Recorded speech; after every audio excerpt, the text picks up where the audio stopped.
I told my husband that, because I was a big Anne Rice fan, and then she passed away, and now I will never have any new Anne Rice. So some of my other favorite authors, I'm purposefully not reading some of their books. My husband calls it my death stash, so that when they pass away, I'll still have books by them. Yeah, no, that's fair, because there's, I remember when I hit the end with Kurt Vonnegut, like, okay, well, there's nothing else. Mark, do you have any questions before we start? When will this be out? Preview will come out November 4th. The episode will come out November 7th. Okay, so when I talk about Lucid, I'll talk about it as if it's already out. Okay. What's the date on that one? It comes out on the 30th. Okay, that's what I thought, but I couldn't find it. All right, gotcha. The publisher's not doing a pre-order this time, he decided. I've heard positive things about that, though. I mean, I think it's all algorithm stuff that I don't entirely understand, but I for smaller independent authors that I've heard that not doing a pre-order can actually benefit you. So he decided to go that route. And the 30th is my birthday, it's my husband's birthday, and it's our wedding. Are you shitting me? It's a day. I don't think I knew that about you. That's hilarious.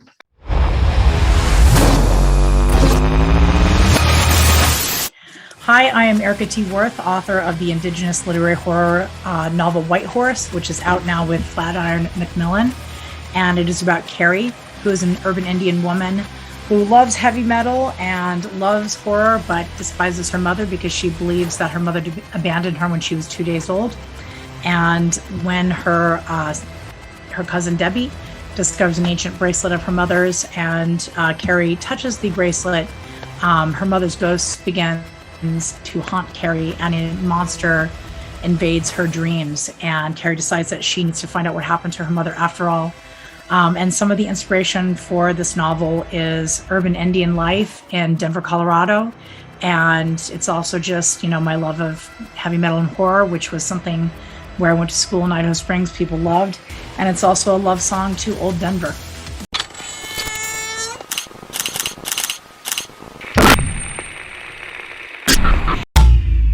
Hey, it's Well Red Beard. I appreciate you being here. I'm back full time on my channel. I would love for you to come over and subscribe. Just search Well Red Beard on YouTube.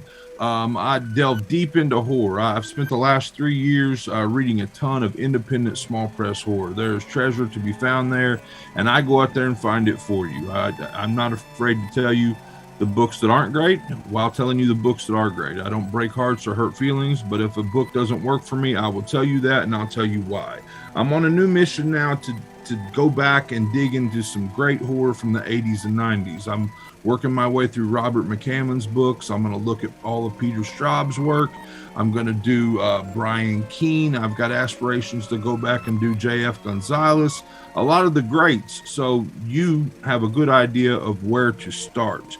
I have a video up for J.F. Gonzalez's Survivor, so you can see what all the fuss is about. I recently read Cormac McCarthy's Blood Meridian, so you can see what all the fuss is about. I just want you to come over and subscribe. I'm trying to grow the thing. I appreciate you taking a look at it. This is Well Red Beard. I hope you're enjoying all your books as much as I am. If not, you're reading the wrong damn books.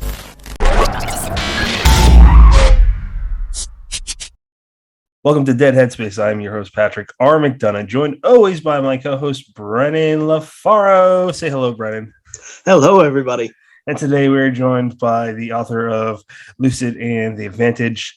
Also, Where the Dead Go to Die, co-written by Aaron Dries, one of my personal favorites, Mr. Mark Allan Gunnels. Say hello, Mark. Hello out there in the world. Now, I don't think, Brennan, correct me right away if I'm wrong. I don't think we asked this question. What got you into horror, Mark?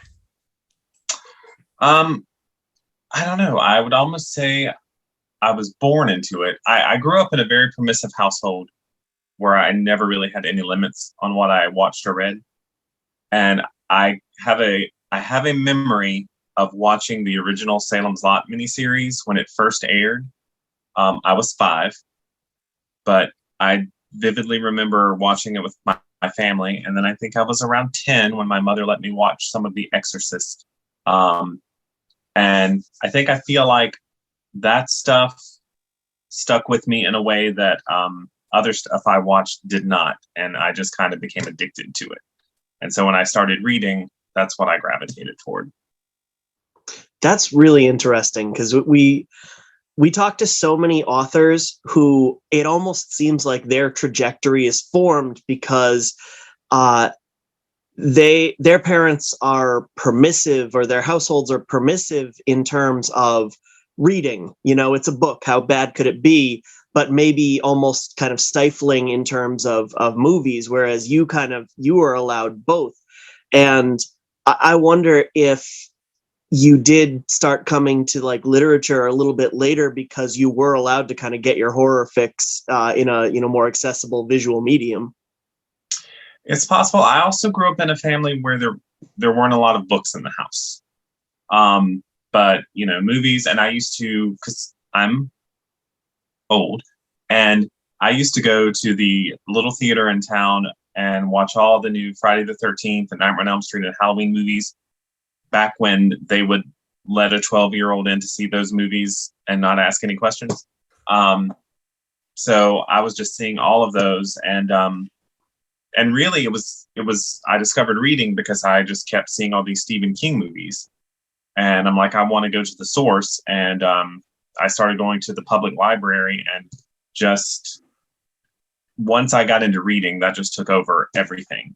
And I wanted to start telling stories once I was reading stories. And so, I started with the movies. It led to the books, which just ignited my love of story as a reader and a writer. Let's pause on Stephen King right there. I have a question for you both. I want Mark to answer first and Brennan. If Stephen King, not Carrie, because that's an obvious. If there's no Carrie movie, then, obvious that in my opinion, it's obvious that his career wouldn't be what it is today. But with the success of that, all the other movies, do you think if he didn't have so many movies adapted from his books that he would be even doing it today? Do you think anyone would know his name? There's obviously no way to know that, but I'm curious. Let's play theoretics here. Mark, what do you think? I mean, I feel like in the literary world, he would still be known because he's just that good. Known like Lawrence. Sorry to cut you off. Known in the sense of like William Blatty or Lawrence, not horror, but Lawrence Block. That kind of known, or we're talking about globally. I think he would still have become a bestseller. I think people who read would still love him. The thing about him is with the movies, people who don't read know who he is. I mean, there are people who are consistently on the bestsellers list that the average person who doesn't read still wouldn't recognize their name. But I always say Stephen King is the only writer I know of who I don't ever remember a time when I didn't know who he was. Like from my earliest memories, because like I said, one of my earliest memories watching Salem's Lot, I've always known him. And the movies, I think, have given him that so that whether you read or not, his name is just universally known. And I think the movies did give him that in a way that even if he had remained a best-selling author, he wouldn't have been known to that level. Sure. For me, it was Stephen King's It that scared the shit out of me. And I don't remember this. It came out when I was one. But my parents told me that when it was on, I would sometimes watch it. And I know, Mark, you probably don't know this town, but I grew up in this city called Brockton, and it was not a nice place. Not as bad in the 90s, but not a good place even then. And my parents were telling me that they were pushing me in my stroller, and there was this little rubber toy clown like right near one of the sewer grates, like in the film or book. And I didn't like clowns for a while. And I know it's because of that movie. So for as long as I can remember, Stephen King and that movie, it was always just the movie. I've seen it plenty of times since, and it's whatever. But yeah, I agree with that. Brennan, what are your thoughts? I would actually agree with what Mark said, where Mark, you kind of said that he would be writing and he would turn out, that body of work, but just not necessarily be a household name. I like to think that with, obviously we think of the early movies like The Shining, the Salem's Lot. The older one is, fondly remembered for some of those really horrifying scenes. But also, I mean, there have been a lot of adaptations that are just total crap, and it doesn't seem to bother him. And with those rose-colored glasses, I like to think that if without the, success and, immersion of all the adaptations that he's put out, that his body of work really wouldn't be that different. As he's said himself in so many different ways, he writes because he has to, not because he is looking for the next big, Hollywood adaptation. Yeah, and Peter Straub told us that Steven told him before that he would be on an overpass with a rifle if he couldn't be writing. Connect the dots there. So, Brendan, do you have a follow-up question not related to what I just brought up, but whatever pathway you want to go down now with Mark?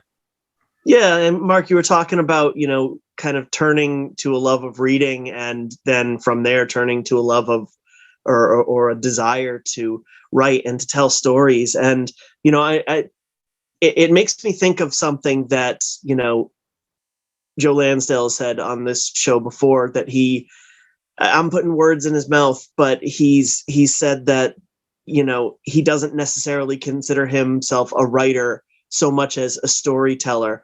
And when I read your work, I get that same kind of vibe. And I wonder if I'm totally off base or if that's kind of how you think of yourself. I do often refer to myself as a storyteller, because that's what got me into it. When I discovered reading, I love movies. I still love movies, but books were such an immersive experience for me. I really got caught up in the voice of the book, just the entire world that was created. And when I fell in love with that, I wanted to do that. I wanted to tell stories where people could get caught up in it and immerse themselves in it. And writing is sort of a mechanical thing. Storytelling to me is the heart of it. Storytelling is why you learn to write, so you can tell the story. So you learn the mechanics, so you can do the thing that you really want to do, which is just introduce this new world to readers for them to get caught up in, if that makes any sense. No, absolutely. Yeah. And I think that, for if there are listeners who are saying, no, actually, that doesn't make any sense, what I would tell them to do is I would tell them to pick up this book, Twilight at the Gates, because I think it's just such a great introduction to your fiction, because it is just chock full. And I don't know off the top of my head, maybe you do, but there how many stories are in there, but it's a lot. And they're, they range from a page or two to, you don't usually exceed like the 10-page mark. They're all just short little slices, absolutely packed full of imagination, grab you by the shirt collar storytelling. And obviously you can tell just by the title, but a lot of it is the type of, yank the rug out from under you, play with the audience, play with the narrative, play with the audience's expectations of the Twilight Zone. So I wonder if you could talk a little bit about how that kind of impacted your storytelling in any way, shape, or form. I often tell people that the first and maybe biggest influence on me as a storyteller is the Twilight Zone. When I was a kid, I grew up watching both the original Rod Serling and the 80s incarnation. And I was just in love with those. I love that they were built on this foundation of, it's our world, it's a world we recognize, but things are just slightly off kilter.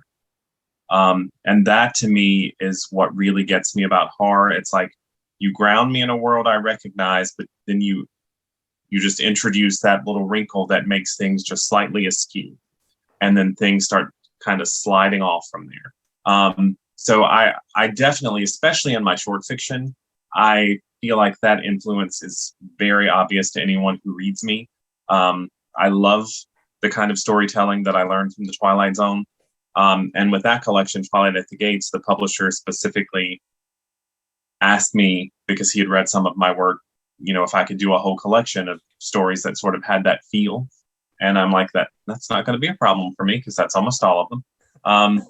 But it was nice to really put that in the forefront and just acknowledge that influence, because I like to do those kinds of stories with a modern twist, with more of a queer slant. And I think that, brings sort of a classic feel, but something new and fresh at the same time. Do you think that's why horror is so magnetizing to people in the LGBTQ community, or maybe folks that are neurodivergent, or other folks that kind of just feel like they're weird or not quote unquote normal, how they were raised societally to be brought up? Do you think that's, because I'm just thinking that just kind of dawned on me now. I mean, maybe we've covered that before, but I'm not going to remember over 170 episodes what the fuck we talked about in all of them. I definitely think so. I've been watching on Shudder. They have the documentary series Queer for Fear. Yeah. And, they talk a lot about, what draws queer people to horror. And, I think there is this feeling of being the outcast. I knew the work of Clive Barker and Anne Rice that I discovered around the same time. What they did was they turned the monster into the hero. Like if you read Cabal, which became the film Nightbreed, or I love that movie's so crazy, man. The vampire books by Anne Rice, like they take the monsters and they are the ones who are heroic and who are beautiful and who are misunderstood, and society is the one that's trying to demonize them. And for queer people, we can definitely relate to that. So, I enjoyed all that. And as a queer person who loved horror growing up, especially in the 80s, I didn't see myself reflected much in the genre. So, it was a huge thing to me in the 90s when Clive Barker publicly came out. And then I discovered the work of Poppy Z. Bright. And I realized, you can take that genre and you can introduce queer elements into it so that, a new generation of queer horror fans can find works where they are reflected, where they are represented, where they can be, as involved in the genre as everyone else. So, and I feel like now, not necessarily so much in the big major publishers, but in the small press, you're seeing a proliferation of wonderful queer writers of all different types who are really making a big contribution to the genre. Do you feel, because you said old, but you're not old, you're older, but do you feel like you have any duty or responsibility? Because as a straight white guy, I don't ever think of that stuff, and I never would if I didn't talk to as many people as Brandon and I talk to, that are all kinds of different walks of life. But all these things are kind of just dawning me as we talk about this, probably because Mark, you and me talk about this a lot privately, and it's just got me thinking, do you ever feel kind of a responsibility? Because we talked about the younger generation of gay people, and how some are being judgmental and really just taken for granted what people before them, the generation before them, had to do to make life easier for them. I do feel that somewhat. I mean, I know some wonderful younger queer people who are doing great things, but I do meet those who, I saw a post that a younger queer person made about the Mark Patton documentary Scream Queen. And they just, they didn't get it. Why was he whining? One movie couldn't have ruined his career, because they have no concept of living in a time where even the idea that you might be gay could ruin your career, not just as an actor, in many fields. So, I do think it's important to learn your history and to understand what the older generation went through to give you whatever freedom you now enjoy. Because it was not just handed to us, and it's still something we have to fight for. And I mean, when I write, I don't think of it necessarily as a responsibility because I write what comes naturally to me. But I am always conscious of the younger me who was reading books and hungering to see people like me in the horror books I loved. And I mean, I would search for anything. Mostly I came up with what were really like erotic vampire novels with queer characters more than horror. But I remember that hunger for that. And so I am happy to be providing work along with so many other great authors to give people that sort of representation, seeing themselves reflected that way. That's great.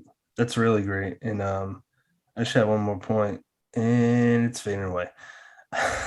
Brennan, can you pick up? I'll come back. No, what it made me think of is, and in levels of importance, I don't mean to trivialize any of what you just said, but it reminds me of the idea of knowing your roots in horror, so that even if you're writing something more modern, you can still kind of understand where the genre begins, in terms of understanding, if you are a queer person, what the history of just everything surrounding that is, so that you can kind of understand the modern sensibility, I suppose, in context. No question there, really. I think it's kind of important to put an underline under, kind of what you just said. I remembered what it was. Led Zeppelin are arguably, in my opinion, the greatest rock band ever. I'm including the Beatles in that. And they, to my knowledge, they're all straight. I don't know. They might not. Some of them might not be. But I know for a fact, because I do research on things I love, and that's one of them's Led Zeppelin. And I know that they were not allowed in restaurants because of how quote unquote flamboyant they dressed. And this is the biggest goddamn band at that time in the world. So I can only understand so much. I never grew up in a place that was just that I noticed I was outright hateful towards any one group. But yeah, I gotta imagine that's just that kind of punches you in the gut when you see someone just kind of seeming to not purposely do it, but just kind of stomp on hard work from so many people. Yeah. And, it's just, I mean, everybody, I think it's important to, like, as Brandon was saying, even in horror, it's important to know your history, where you came from. And as a queer person, I mean, when I first came out, it was very important for me to study the history of the gay rights movement, for instance, because that was important to me to know what we had been through. And it helps you better face the obstacles we still have to come when you see where we've come from. And I didn't mean to get into a big political queer conversation, but yeah, oh, yeah. I do. That's important. And that's a lot of people think, because, I do describe my work sometimes as queer, that doesn't exclude heterosexual people from enjoying it. I think that's a misconception, that it can't be queer and universal at the same time. I think that's the important thing for people to learn, is that because, queer people throughout history, we've been learning to read and watch stories about heterosexual people and still relate to it. And, heterosexual people can do that for queer characters. Sure. Because I have had people tell me, I have to give, for instance, straight males somebody to relate to. And my thing is, they can relate to the queer characters. That's how empathy works, and reading to me is an empathetic activity, because you're putting yourself in someone else's shoes through that story. So I do think, sometimes queer work is mistaken for being political, because we're trying to reflect our lives in a way that not all straight people think about, because it's not their daily lives. But I think it's still important to show that, queer people don't just exist in stories that are queer focused. We can be in horror stories and comedies and all kinds of stories, because, really, we're everywhere. Your people. Every time I go to the grocery store, there's tons of us in there. One of the smartest human beings, in my opinion, he's the smartest person ever to exist, is Leonardo da Vinci, and he was gay. He was a vegetarian. He's a lot of things that some people might not know. And he's responsible for shit, you name it, and he's probably done it. And another one of the greatest conquerors ever was Alexander the Great, and he was a gay guy too, just a name too. And it's crazy to think that, like, when I hear people that are just outright hateful towards certain groups, they act like everything's been heterosexualized up until name a year, whatever year they want to pick, and it's just not true. It's just they don't know. And you don't know what you don't know, but you should fucking open your ears up and listen a little bit, So let's move on to the advantage, because I really want to talk about that. Why don't you give us audio listeners cannot see that cover, but we'll go over that in a few. Why don't you give us a synopsis so I don't butcher it? The Advantaged is a book. It's actually a coming of age novel set on a college campus. It sort of deals with issues of, being outcast, friendship, deception. The main plot revolves around a young man who's, had a very traumatic high school experience. He's very withdrawn. He's very almost traumatized from that experience. He is going to a tech school. The college he dreamed of going to, he likes to go and hang out on the campus just because it is beautiful. And while he's there one day, he ends up getting into a conversation with some students at that school who seem to accept him in a way he never has felt accepted.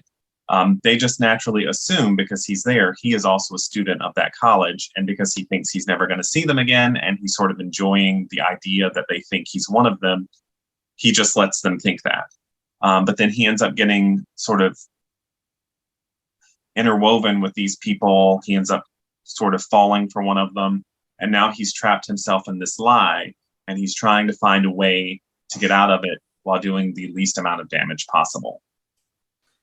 And like I told you, I finished this earlier today, and I really did love it. And for a while, I struggled with something, and I wasn't sure if I was going to bring it up on air or privately, but I feel like it's okay to bring up on air.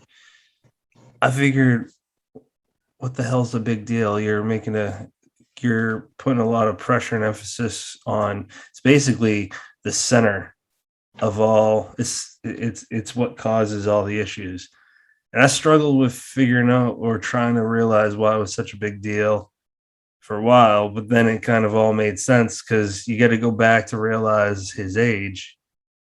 He's what, 18, 19? And yeah, I mean, also because, I grew up in the 80s, gay, in the South. So I know the poor bastard. I know the extent of how traumatic high school can be. And that kind of stuff leaves, I'm 48 years old. I still carry some of that with me. I mean, I have a great life. I'm very happy. But, some of that is still with me because, that it frustrates me when people talk about bullying and they're like, kids will be kids. Like, I mean, there's actual damage being done to people there. Yeah. And when you do get damaged in that way, it makes it hard to trust other people. And then when you do get a taste of some sort of acceptance, you're so afraid it's going to go away. And so I guess that's what I wanted people to start to see as they read the book, is that, he's deceiving these people, which is wrong. And it is wrong, and he should be called on it. But I wanted the reader to be able to understand, because of what he's been through, why this is so difficult for him. And I also wanted to talk in the book about how insidious deception can be, like, the idea of little white lies. But, those things can snowball until you've just gotten this huge, thing of deception going on. So, I thought that would be interesting to explore too, that, even when we think a lie is harmless, it can get us into greater and greater trouble. So, and I also, with this book, I wanted to write a book without the traditional antagonist paradigm. Like, I wanted to write a book where hopefully the reader is going to like all the characters. And even when they don't like a choice the character makes and they see them doing things that they shouldn't be doing, they can at least understand why. So, and I wanted the tension to come from that, from the fact that they care about all these characters and someone is bound to get hurt from the situation.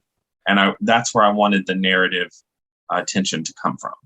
I didn't like Phil at first, and I don't like that because that's my son's name. So I try liking Phil's, but I ended up really liking the kid, and I felt bad for him. And I thought it was really cool because I've heard on other conversations where, you know, sometimes if a writer were to do a coming of age story and it's just, there's something not connecting, well, it very likely could be that writer just doesn't remember or cannot tap into, for whatever reason, the raw emotion, the raw feeling, you know, whatever, of when you were that age. You sometimes struggle to remember.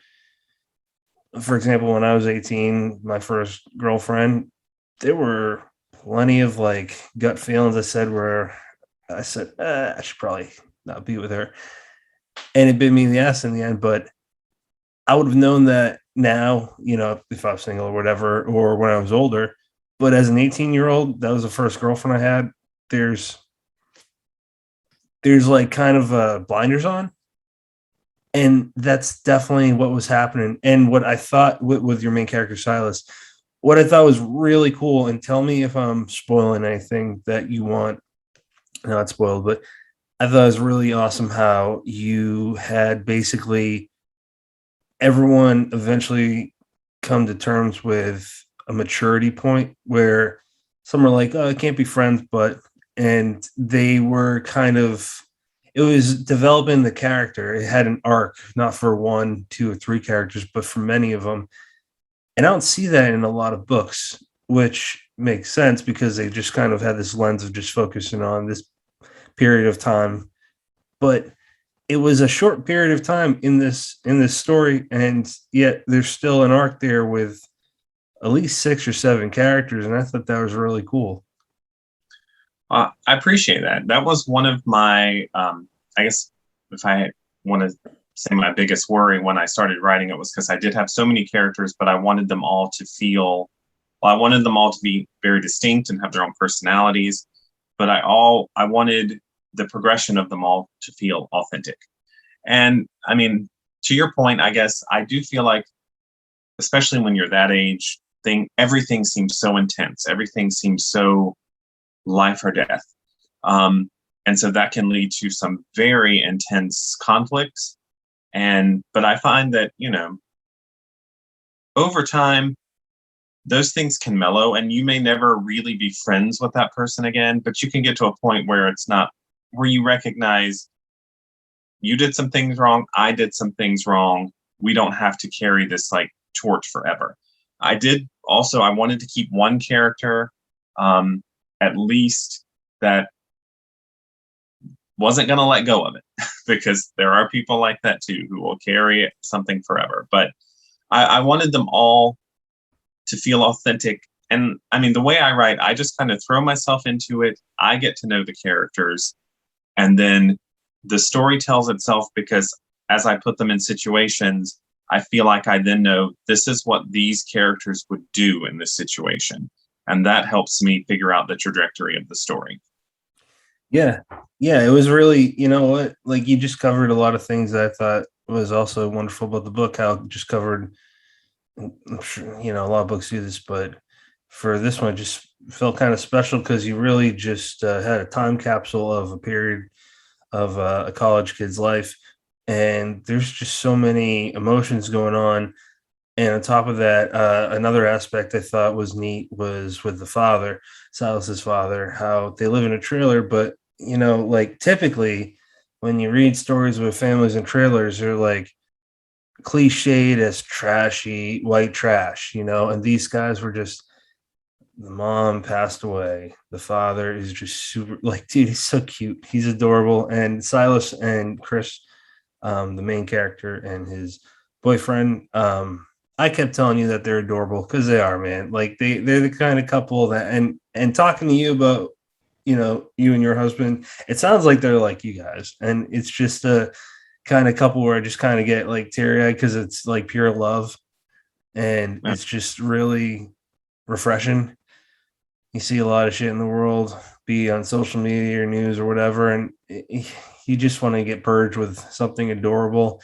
And this book was it for me, man. I want to hear you talk about your husband and about Furman, because I know that means a lot to you. Well, my husband, Craig, he's my best friend. We've been together over 10 years, married 6. And he's my favorite person. I just love to be with him. We're that couple where every minute that we can spend together, we're spending together because we genuinely like each other. And we make each other laugh, which I always say is, probably the secret to our relationship. We respect each other and we are constantly making each other laugh. And not all my books are so hopeful, but I do think I have sort of noticed since I met him, I find that the romance, if I have a book that has a romance in it, I feel like to me, it feels more potent, more authentic than maybe the stuff that came before, because I feel like he's taught me what a great romance is.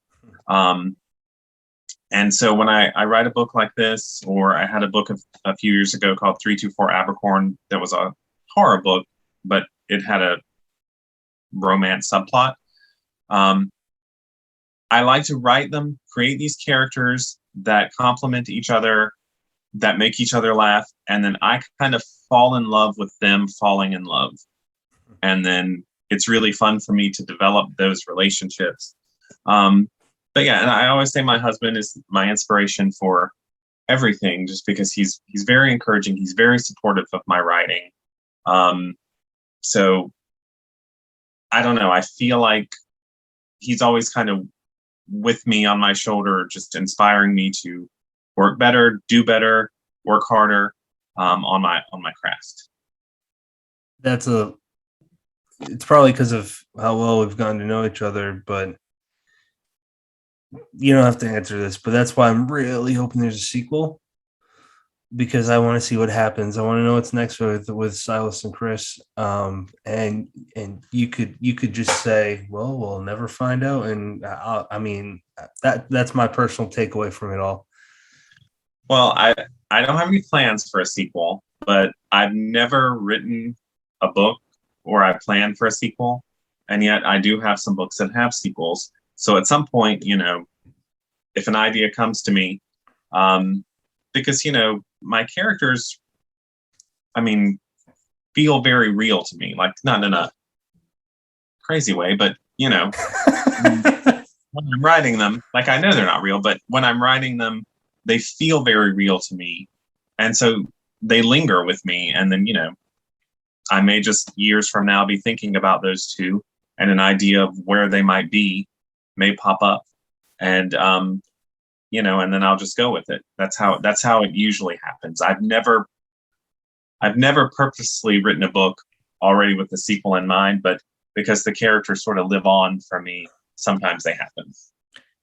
You know what? I'm going to go on a limb and say that's exactly how Brennan felt about Slattery Falls 2 and 3, because I know him pretty well, and that's what it feels like anyways. Brennan, any comments, or do you want me to keep going? I can't end a story definitively. I have to, I don't think I've ever written a book or even a short story that doesn't have like some ambiguity at the end there. But yeah, I'm not going to steal the focus from Mark for long, I promise. But I just finished writing the acknowledgments for the second book, and it pretty much was exactly that. Like, I didn't realize I missed these characters, and they had so much more to say until I sat down to see where they were going next. Mark, I want to hear about Furman, the college, and the cover. Furman University, which is where the Advantage is set, is a real place in Greenville, South Carolina, and I just so happens that I work there now. I'm a manager at the campus bookstore, but I mean, long before I worked there, my husband and I would go there a lot because it's a beautiful campus. There's a big lake that has a walking trail around it. A lot of people from the community just go there. And we actually got married there. We got married in the gazebo of the Rose Garden that they have on campus. Several years ago, I did a TED Talk on the connection between empathy and horror. Wait, what? I did not know that. I'll have to send you the link. I'm very proud of it because it was the most frightening thing I ever did, but I feel like I got through it without. I have to see that. But that was held at Furman, so I already felt like I had this connection, and I started writing the book before I worked there because we are incredibly goofy and silly people. Sometimes when we were there, we would walk around talking like we were college kids, just like, oh, think I'm failing poli-sci, that sort of thing. And I made the comment that, if we were a little bit younger, we might could pull that off and nobody would know we weren't students there. And then that sparked the idea that became the novel. And then when I did that TED Talk there and they had some students who were working the crew for that. They were so dynamic and so passionate and so interesting. It kind of inspired me to take that idea and really go with it and make something of it. And they helped me. They let me interview them for stuff because, I haven't been in college in a gazillion years. So I knew it's probably different now. So they helped me with that stuff. But, and then I was about halfway through the novel when I started working at Furman. My boss has a small cameo in the one scene that takes place in the bookstore. I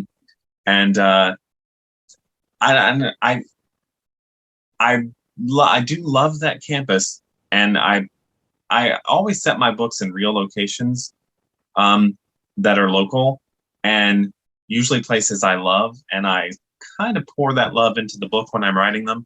And I wanted Furman because so much of the story is driven by the main character's desire to go to that school.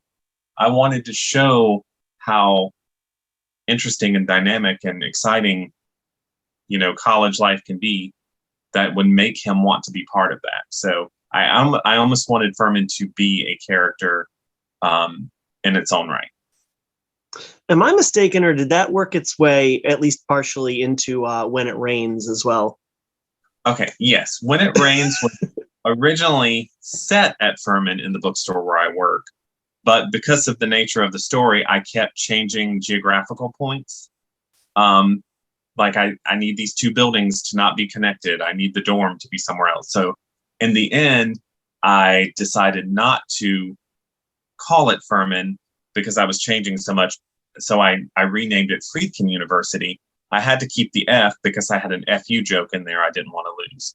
But yeah, it started out in the actual store where I work, and then it just became a fictionalized version of the store. That's funny. That's funny. What if one day Silas ends up working at that bookstore that you work at and does a TED Talk? Wow. I mean, I can't be too. I always say the Advantage is not autobiographical, but it's very personal in that a lot of what I feel and believe, and it went into that. So, Silas isn't me, but there's a lot of me in there. That's a great example of the book. There's just, just for listeners, not for, I know, Mark, you're not going to take this the wrong way or, whatever, because you know me, but it pisses me off. So I can't imagine how much it upsets you or some other gay writer friends that I hear that this won't be, attracted for, straight readers or whatever. I think that The Advantage is a good example of it's for everyone. It's simply a love story, and it's a coming of age story, and it's really well done. So for anyone on the fence of like, maybe I'm describing you, and you want to give it a shot, start with The Advantage. That's a great book. Whalen Jordan. Oh God, I messed his name up. Jordan Whalen, right? That's I flip flop his name in my head sometimes. It's Jordan Whalen, right? I think it's Waylon Jordan. I Shit. think.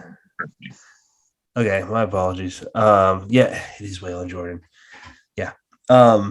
Anyways, he has 2 books out. I don't know if the third one's out. They're I guess they'd be described as hot fantasy, but it's male on male, and it gets pretty detailed at times, but it's just so fucking good. I don't know if you guys have read it, but it's a fantasy where, you know, it's a lot of world building, and there's really no discretion on or no hate towards same-sex couples, except for like this one outcast bad guy tribe. And I just thought that was really funny and reflective on our world. Brennan, do you want to talk about Lucid? I do. And, you know, I was just going to throw out that in regards to your point here, you know, Mark covered it a little while ago. He basically just threw out the word empathy, you know, and I was going to comment on that earlier, but what the hell, comment on it now. You're absolutely right. You know, for people who might read a story like The Advantage and say, well, you know, it's gay relationships, I can't, you know, commiserate with that. It's empathy, it's people, it's, yeah, I mean, that's kind of the source of it. I don't feel like you need to go deeper. And if you are poo-pooing those stories because you know, are saying you can't connect with it on that surface level, it's I feel like there's a lot of times there's an attempt to actively not do that. But yeah, Mark, go ahead. Yeah, I call my work queer because I want queer people out there who are hungering to see that representation. I want them to know you're going to find it here. But that does not mean that it's, you know, a completely different language that straight people won't understand. It's still human emotion. It's the same desires we all have. So, like I said, that's why I would say queer work is universal work. They're not mutually exclusive. So, yeah, and again, like I said, part of the TED Talk that I gave, the name of it is How Watching Horror Movies Taught Me Empathy. Because as a child growing up when and where I did, I wasn't seeing a lot of empathy. But, you know, storytelling is an empathetic act. You are getting into someone else's life. It can help teach you that skill. And so, you know, I think I'm always a big fan of reading diversely, reading books by people very different than you are, because it helps you understand just other people better. So yeah, I just think empathy is the key. Absolutely. All right, Mark, I want to make sure we dive into Lucid. And, you know, it's interesting because we kind of almost classified The Advantage as a book about relationships. And Lucid definitely is, but there's a certain isolation in there too. So I'm gonna put this on you to go ahead and give us a spoiler-ish free synopsis of Lucid. Lucid's a very different kind of book. It's a book that takes place almost entirely in dreams. The basic premise is there is a man who is a lucid dreamer. He can control his dreams.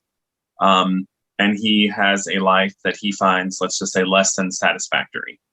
So he sort of created this dream world in this perfect world in his dreams that he can escape to. Which kind of becomes a crutch. And, you know, no matter what's going on in his life, he doesn't try too hard to fix it because he can always escape to this dream world. But then he ends up getting into an accident that puts him into a coma, and he's sort of trapped in this dream world, which doesn't seem so bad at first.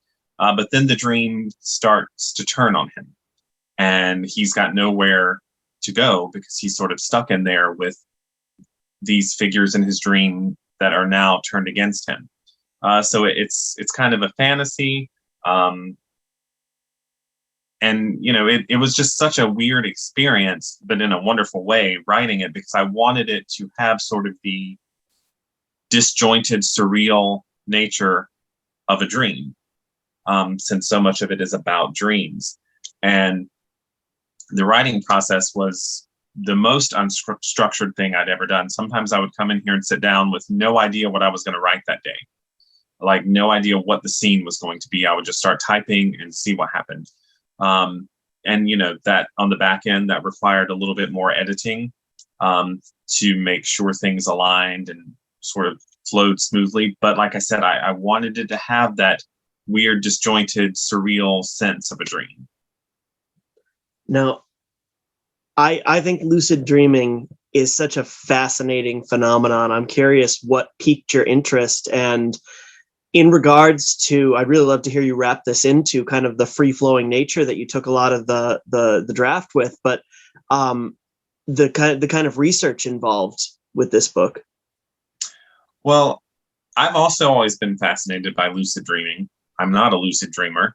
I remember I had a friend when I was growing up who said she could lucid dream, and it always just sounded so fascinating to me that she could just make decisions in her dream for things to happen.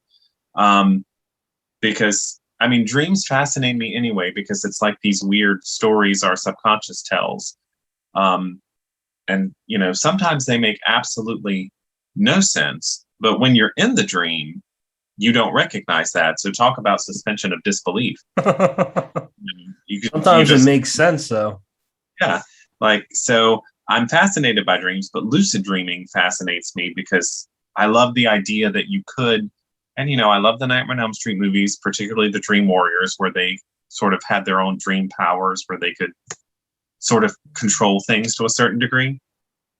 So, and the idea for the book actually came from, I was reading a novella by someone, and I was reading a dream sequence. And, you know, there are always these rules that you'll see these, you know, articles like 10 things writers need to stop doing, which usually just means that's 10 things that particular article writer doesn't like. But, you know, there's one that I see a lot is never start a story with a dream sequence. And I was thinking about that. And then I thought, what if the entire book was a dream sequence almost? And then maybe I could start it with the one sequence that wasn't. And that was the initial idea, was like an entire book set in dreams. And so then, because I am fascinated by lucid dreaming, I thought, okay, so I'm going to start with that. A lucid dreamer makes this perfect world. They get stuck in there. And then, like I said, I'm not much of an outliner anyway, but I usually have some sort of roadmap in my head. I don't always end up following it exactly, but I usually have one. But with this one, I basically just had a jumping off point, and then I just jumped. I just started. And like I said, I kind of knew some of the places I wanted to get to, but I had no idea how I was going to get there. And like I said, on a day-to-day basis, usually when I finish my writing for the day, I kind of know what I'm going to start with the next day. But in this case, I'd finish a scene, and then, because the story also jumps back and forth in time a lot. And there's a lot of flashbacks. So I would just sit down and think, what do I want to do today? With no real forethought. And then, you know, I'm lucky that it did all sort of come together in the end. And I think it tells a cohesive story, even in that dream framework. And I am a little bit stuck on the idea of you writing it as a middle finger to people who say you can't start a book with a dream sequence. Saying, okay, it doesn't start with a dream sequence, but the other 95%. Yeah. I'm not a big fan of any statements when it comes to writing that start with never or always. Yeah. Yep. I'm like, I see those and I'm like, I get it. That means that you, the person who wrote this article, you don't like those things, and that's valid. We all have our particular tastes and likes and dislikes. But to say like writers need to never do this thing because I don't like it, you know, it's a little egotistical. As a reader, I accept the fact that I don't have to be every writer's target audience. Just because they are writing things that don't particularly appeal to me doesn't make them less valid. I'm a big cheerleader. I mean, probably to the point of being annoying online, but I believe in celebrating all writers, even the ones that I don't like personally, like their work doesn't appeal to me personally, I'm still so excited that work exists because there are people out there that do want it, and that person's doing what they're passionate about. So why does it matter if it's not my personal taste? That's a little side note. And I talk with my hands a lot, but that's because I'm gay and that's part of my culture. But Are you Italian? No, it's a gay thing. Oh. I see Italians doing it too. But yeah, so I do believe that, all those things where they say never do this, never do that. I'm like, I almost think anything can be done if you do it well and thoughtfully. Sure. So maybe don't do it badly, but yeah, come up with a fresh, exciting way to do it and then go with it. Yeah, I agree with you. I think that in phrasing it that exact way, it really does come off as, I don't like this, so I'm going to use my platform to say don't do it. When, if it's your firm belief that like it's overdone in, a certain genre, or it is easy to do poorly because that, come out and say that. But now we're both on soapboxes, so I'm going to steer us back.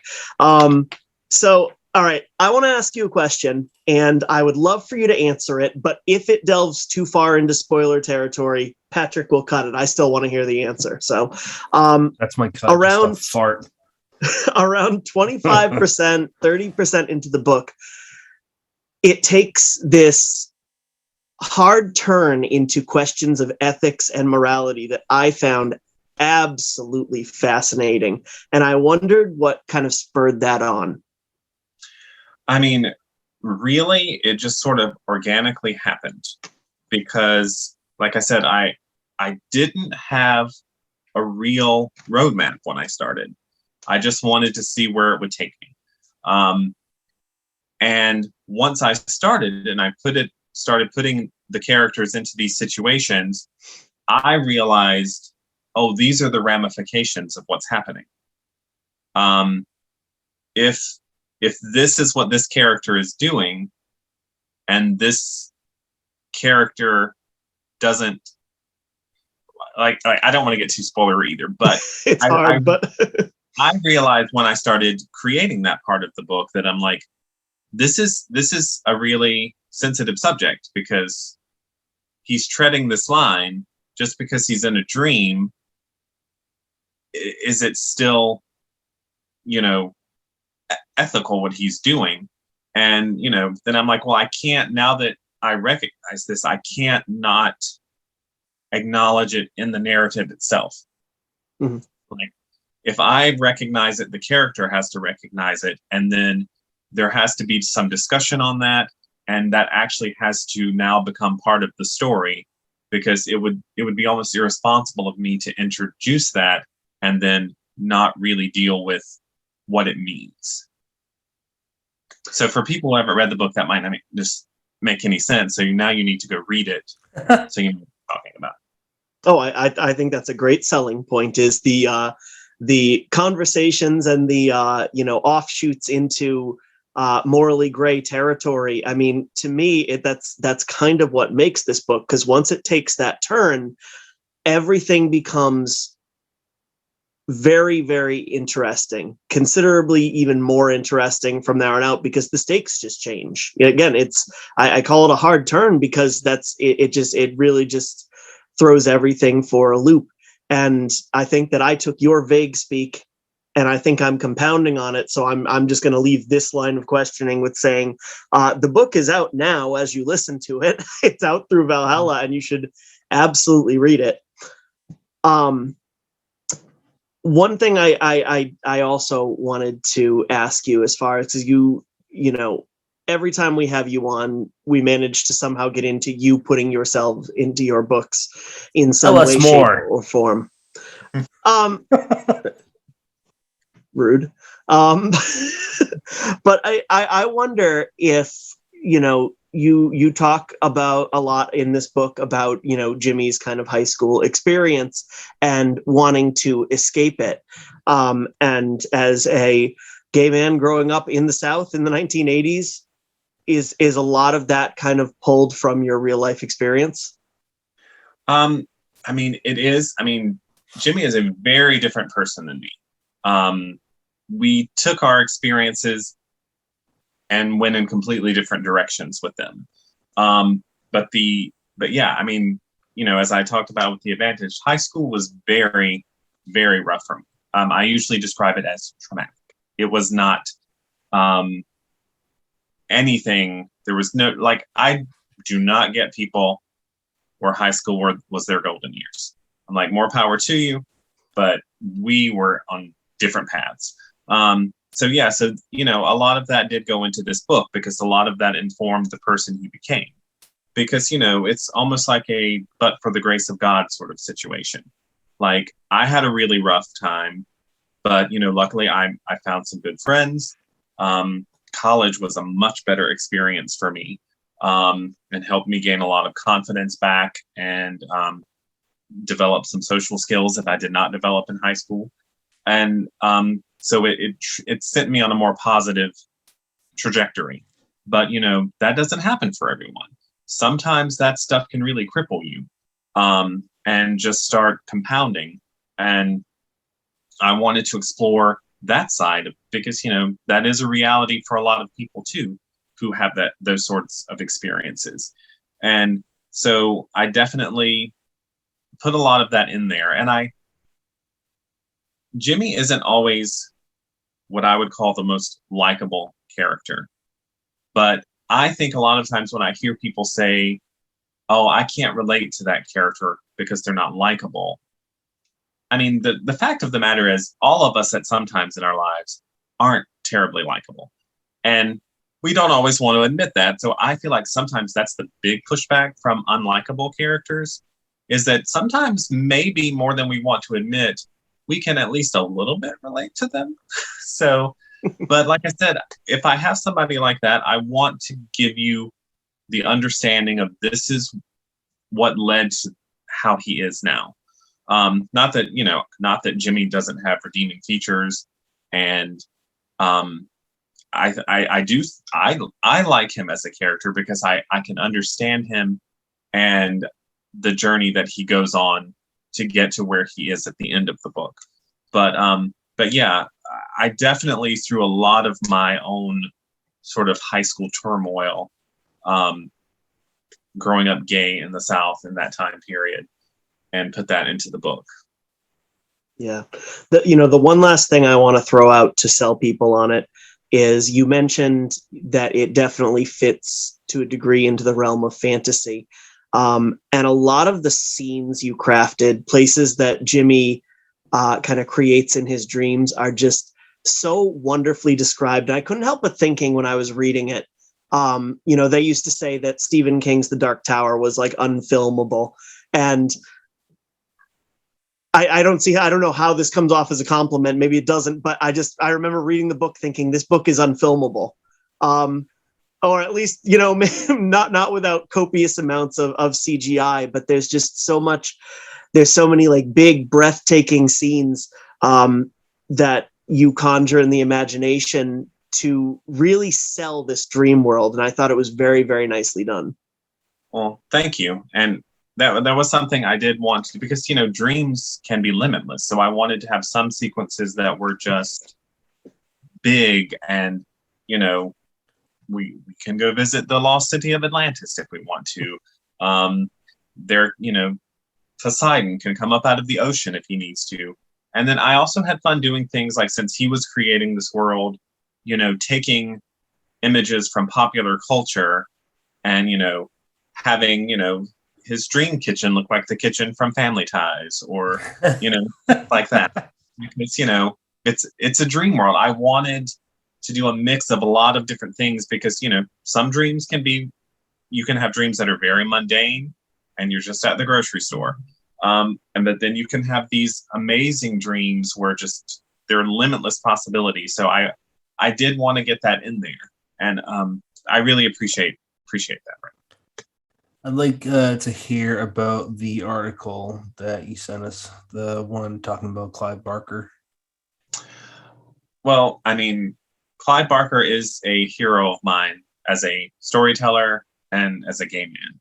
Mm-hmm. And I know around his birthday, they were looking for articles because it was right around the time that, the new Hellraiser was coming out. And there were a lot of people, talking about, it had gone too woke and was getting too queer with the trans actor. They really did turn that very straight story into a, queer thing. That's messed up, man. For those that don't understand the sarcasm, the story Hellbound Heart is super queer in all the ways beyond saying, hey, this is about queer people. Yeah. So, I wanted to write something sort of a love letter to Clive Barker, and about how much he had influenced me. I mean, his fiction influenced me because it was bold and fearless and unlike anything I had ever read. But, I talked about how when I grew up, I never saw gay people reflected in the horror genre unless it was like as a joke.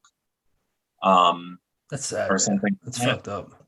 And so, when I started writing horror, I never wrote queer characters because from what I could see, that wasn't allowed. That wasn't something you could do. And I still remember it was an article in The Advocate. They did an interview with Clive Barker, and that was the first time I ever saw him publicly acknowledge that he was a gay man. And I know people have since told me, well, everyone in the industry knew. Well, I wasn't in the industry. I was living in Gadsden, South Carolina. I had no idea. And he talked about it so casually in the article. And he talked about how he felt it actually drove his creativity.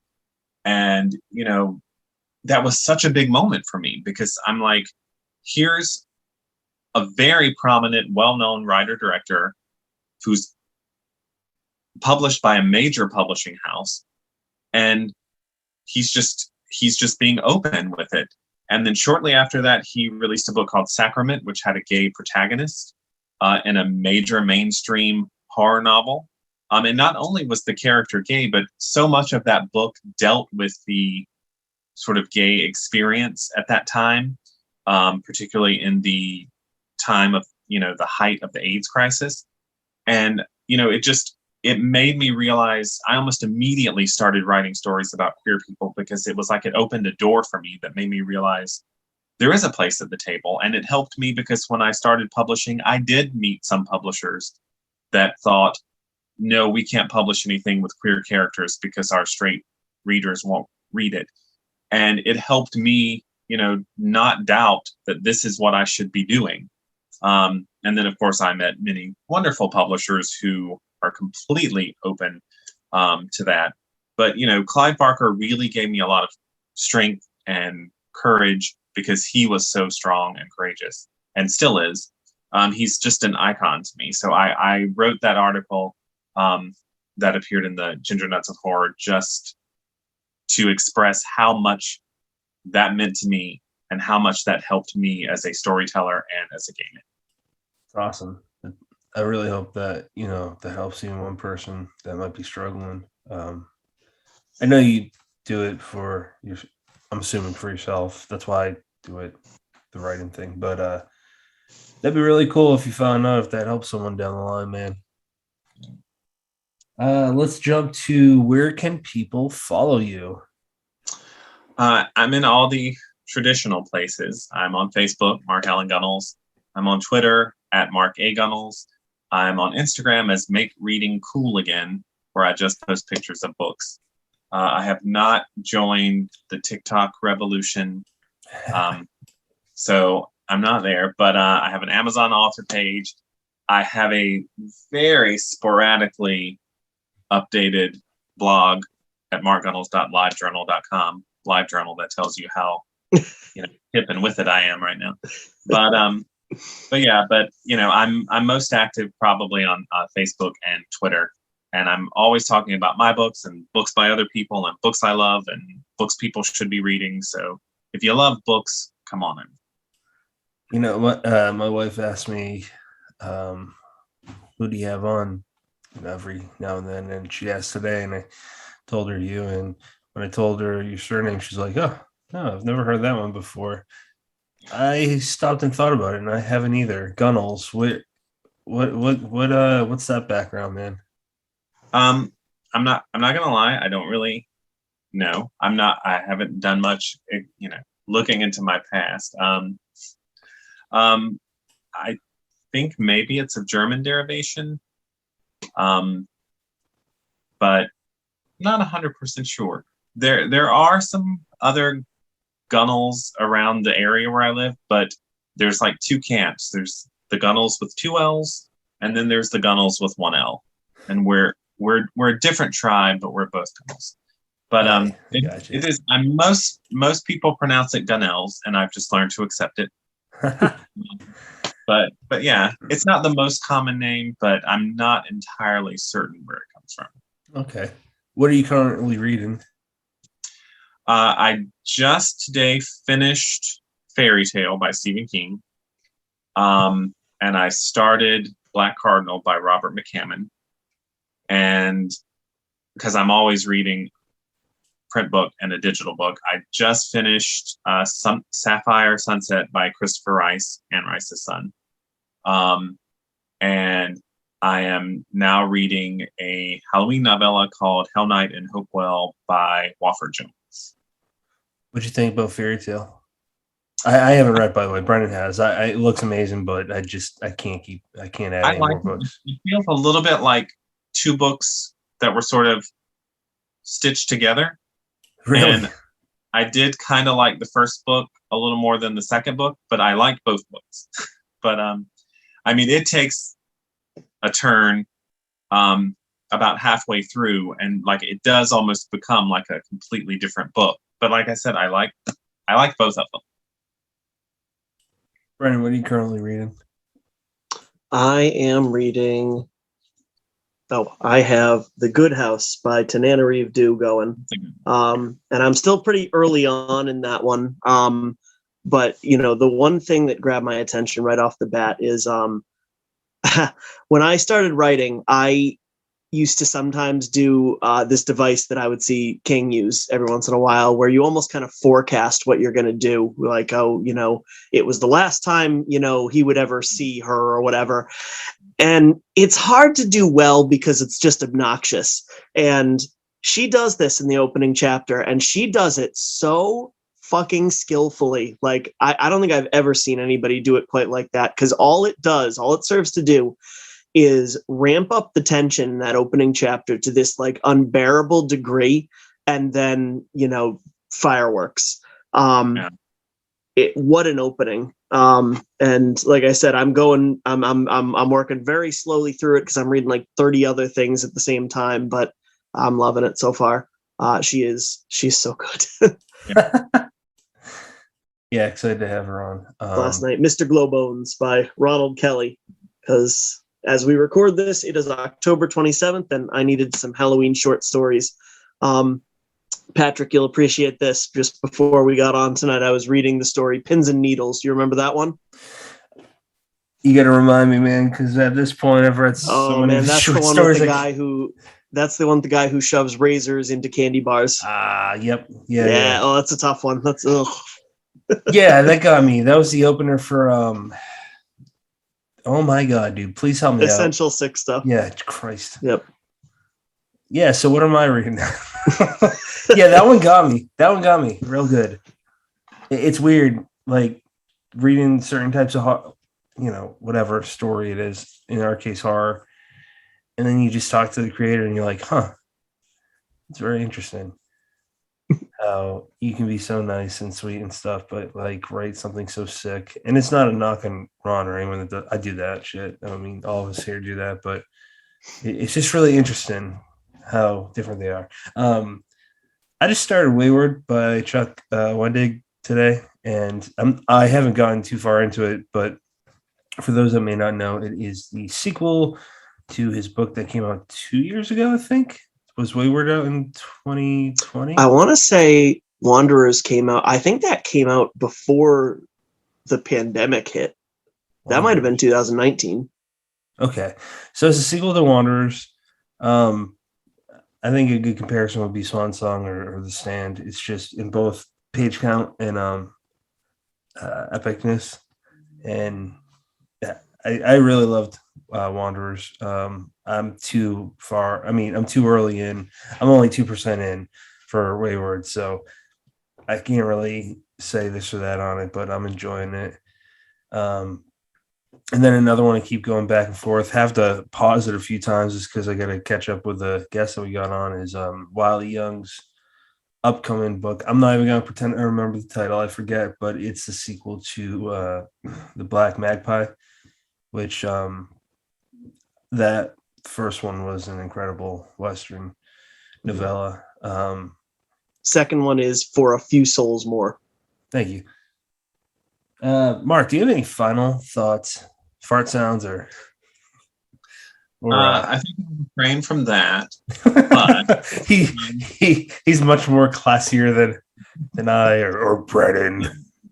I just always, encourage people to go out there, find the books that you love, celebrate them, celebrate writers, write your own stories, follow your passions. We're talking about Anne Rice's son, Christopher Rice, how he's carrying out his mother's work, right? I mean, I know right after she died, before she died, they had written a book together. Mm-hmm.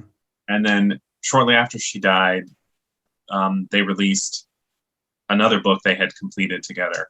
I don't know if he's going to continue it from there. I know before she died in interviews, when they started collaborating together, she said her hope was that he would at least continue that Mummy series, even, after she was gone. But he hasn't said anything to indicate whether he will or not. But I mean, he writes all kinds of things. He writes mysteries. The one I just read was a full-on romance novel. He's written horror novels. So, he's got a lot of irons in the fire. I think it's okay to say this, and Brendan, correct me if I'm wrong, but we were talking, I won't name them, but we were talking to a friend that was friends with Anne Rice and said that he's like, I could have got her on your show. No one asked her, though, because they're all intimidated.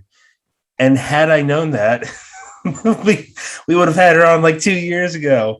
That was one of those moments where I'm like, I wouldn't even thought to ask this one person that. Because we weren't in that place at that time until recently, where I would even ask if like, hey, maybe you can get this person on. But like, that would have been cool because Anne Rice is one of Joyce Carol Oates, Margaret Atwood, like those are all women that you would want to talk to and pick their brain because it was just a boys' club back then. Be really interested to see what they would have to say. Brennan, any final thoughts? No, I mean, just Mark, we appreciate your time. We both love you to death. We think you're a great dude, and any excuse we can get to get you on here to chat horror for a little bit, we will jump at every time. So thank you for coming on. Thank you. I'm always game. I echo that. And Mark, you're very prolific. I don't know how the hell you write so much, but maybe you can have my kid for a little bit and I can get some writing done.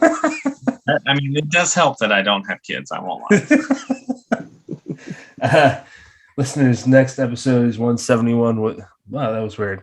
Next episode is episode 171 with Chuck Wendig. I just realized that, like, look, if I go this way with my voice, I project it to the side. Do you notice the difference? 170 episodes. You don't figure out how the damn microphone works. There's different settings. I don't touch them ever. We're going to have Chuck Wendig on next, followed by Tananarive Dew. Cannot wait for those two. That rhymed. Haha. Okay, listeners, you have many choices of podcasts. Thank you for picking us. Brennan he's going to get sick and tired of me one day with these stupid fucking jokes. That's a wrap.